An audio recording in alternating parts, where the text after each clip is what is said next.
परमेष्ठी भगवान की जय। अभी हम अपने इस दूसरे अध्याय में जीव तत्व के बारे में समझ रहे हैं। जीव के बारे में पिछली क्लास में हमने समझा कि जो देव और नारकी हैं उनका औपात जन्म होता है, मनुष्य आदि उनके 3 भेद करके उनका जन्म बताया और कहा जो शेष बचते हैं 1 इंद्रिय से 4 इंद्रिय तक उन सभी का सम्मोचन जन्म होता है। इस प्रकार से आचार्य श्री जन्म की यहाँ पर चर्चा कर रहे हैं, जन्म की अर्थात जीव के जन्म की। अब यहाँ से प्रश्न करता है कि महाराज श्री उस जीव का जन्म तो होता है, हम समझ गए, लेकिन ये तो बताइए उसका शरीर क्या होता है, अर्थात उसका शरीर किस प्रकार की रचना को लेके रखता है।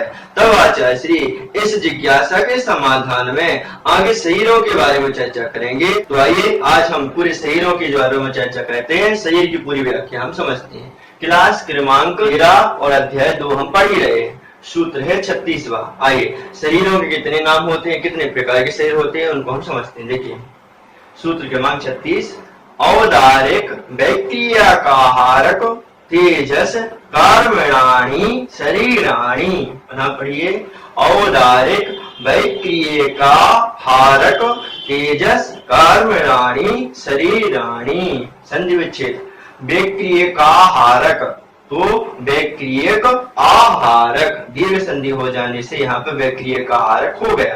तो देखिए क्या कहा है, शरीराणि अर्थात शरीर होते हैं। कौन कौन से, औदारिक, वैक्रियक, आहारक, तेजस और कर्मण, ये 5 शरीर होते हैं। मात्र इसमें आचार्य श्री शरीरों के नाम बता रहे हैं। वो क्या कह रहे हैं, वह कह रहे हैं कि औदारिक, वैक्रियक, आहारक, तेजस और कर्मण, ये 5 शरीर हुआ करते हैं। हर संसारी जीव के इन 5 में से कोई ना कोई शरीर होता है, इसके अलावा कोई अन्य शरीर नहीं होता।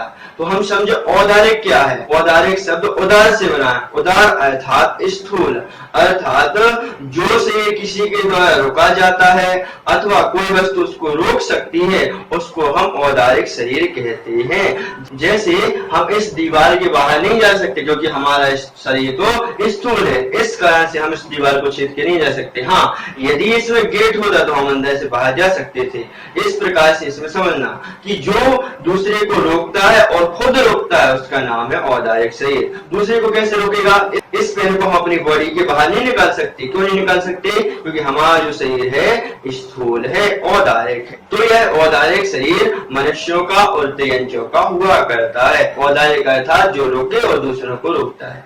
दूसरे शरीर का नाम है वैक्रियक। वैक्रियक अर्थात जिसके द्वारा विक्रिया होती है अथवा जो विक्रिया के साथ होता है, विक्रिया रूप होता है। यह वैक्रियक शरीर वाला अपने शरीर को छोटा बड़ा कर सकता है, हल्का भारी कर सकता है, लंबा मोटा भी कर सकता है। और यह वैक्रियक शरीर देवों का और नारकियों का विशेष रूप से होता है। अच्छा, दोनों में अंतर इतना है कि जो देवों का वैक्रियक शरीर होता है वह तो पृथक और अपृथक विक्रिया कर सकता है, लेकिन जो नारकियों का शरीर होता है वैक्रियक, वह मात्र अपृथक विक्रिया वाला होता है।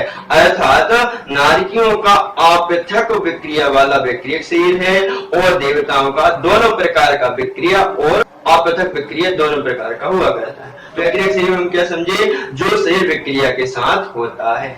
आगे तीसरा शरीर है आहारक। आहारक अर्थात 6वें गुण स्थान मुनिराज के लिए तपस्या के प्रभाव से जो आहारक रिद्धि प्राप्त होती है, उसके उपरांत उन मुनिराज के जिज्ञासा का समाधान करने के लिए, सूक्ष्म बात का निर्णय करने के लिए अथवा तीर्थ वंदना करने के निमित्त से उन मुनिराज के मस्तक से जो पुतला निकलता है उसको हम क्या कहते हैं, आहारक शरीर कहते हैं। शिष्टता इतनी है इस आहारक शरीर में कि यह आहारक शरीर अंतर्मुहूर्त के लिए निकलता है। अंतर्मुहूर्त के बाद वह अपना कार्य समाप्त करके पुनः अपने उस शरीर को प्राप्त कर लिया करता है। और हाँ, यह जो आहारक शरीर है यह 6वें गुण स्थान में ही निकलता है, 7वें में नहीं निकलेगा। तो इस प्रकार से 3 हो गए। चौथा तेजस शरीर। तेजस अर्थात जो सभी शरीरों के लिए तेज प्रदान करता है, कांति प्राप्त कराता है, उसका नाम है तेजस शरीर। यह तेजस शरीर दो प्रकार का होता है। अनिश्चयनात्मक अर्थात जो शरीर औदारिक और वैक्रियक शरीर के अंदर ही रहता है उसको हम अनिश्चयनात्मक तेजस शरीर कहते हैं। इसके तीन काम होते हैं, शरीर को तेज प्रदान करना और शरीर का भोजन पाचन करवाना, और आगे तीसरा शरीर का तापमान बनाए रखना। इस प्रकार से अनिश्चयनात्मक शरीर होता है, उसके तीन कार्य होते हैं। निश्चयनात्मक अर्थात यह निश्चयनात्मक शरीर बाहर निकलने वाला होता है। यह भी किसी तपस्या विशेष के द्वारा जीव को प्राप्त होता है। इसके भी आचार्यों ने दो भेद किए हैं। पहली परिभाषा क्या बताई है, यह जो निश्चयनात्मक है यह शरीर बाहर निकलता है, शरीर से बाहर निकलता है और तपस्या से प्राप्त होता है। इसके दो भेद कौन कौन सी हैं? एक तो है शुभ तेजस और दूसरा है अशुभ तेजस। अशुभ तेजस किसे कहेंगे? कसाय आदि के निमित्त से मुनिराज के बाएं कंधे से जो बिलाव की आकृति का रक्त अथवा पीले कलर का जो पुतला निकलता है उसको हम अशुभ तेजस कहते हैं।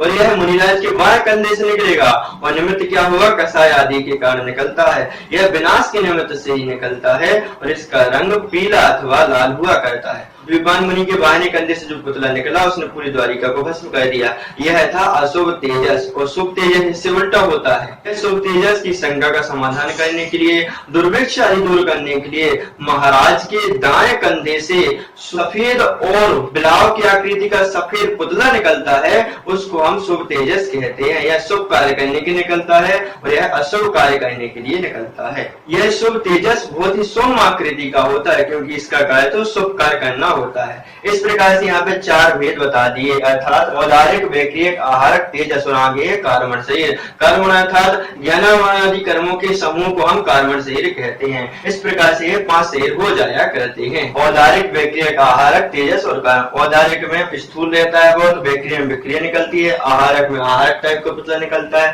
तेजस के दो भेद कर दिए, निश्चयात्मक, निश्चयात्मक और निश्चयात्मक में दो भेद कर दिए, और आगे कर्मण जो 8 कर्मों का समूह रहता है। इस प्रकार से 5 शरीर हो जाया करते हैं। बार बार यदि आप इनको सुनेंगे और यदि जरूरत पड़े तो आप कॉपी में लिखेंगे तो आपको पूरी परिभाषा क्लियर हो जाएगी। ठीक है, इस प्रकार से इन 5 शरीरों का विवेचन होता है, इनकी परिभाषाएं होती है। अब इन पांचों शरीरों में आपस में अंतर क्या है? औदारिक शरीर में, वैक्रियक शरीर में आपस में अंतर कैसे बनता है?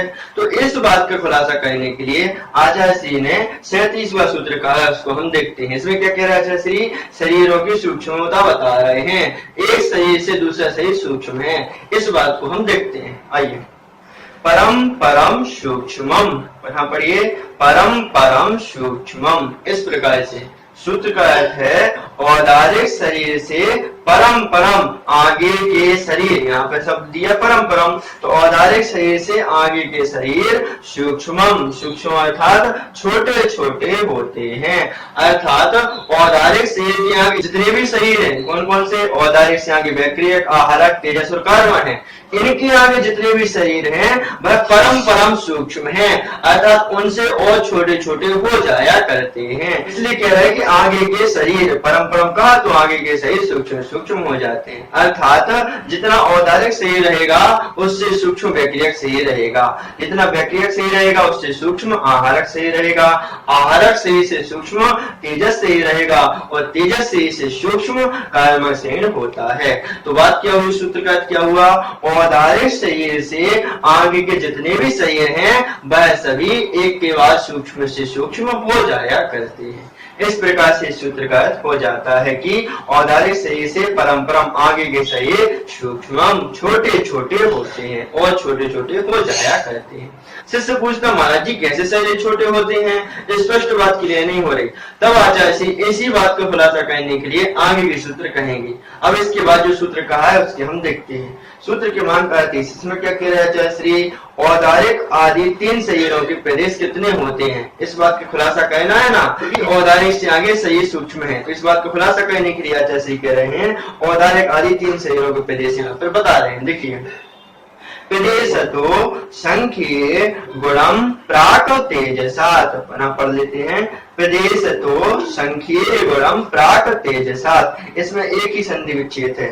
प्रदेश तो संख्ये, तो यहाँ पे कर दिया अपन संधि विच्छेद, प्रदेशतः संख्ये।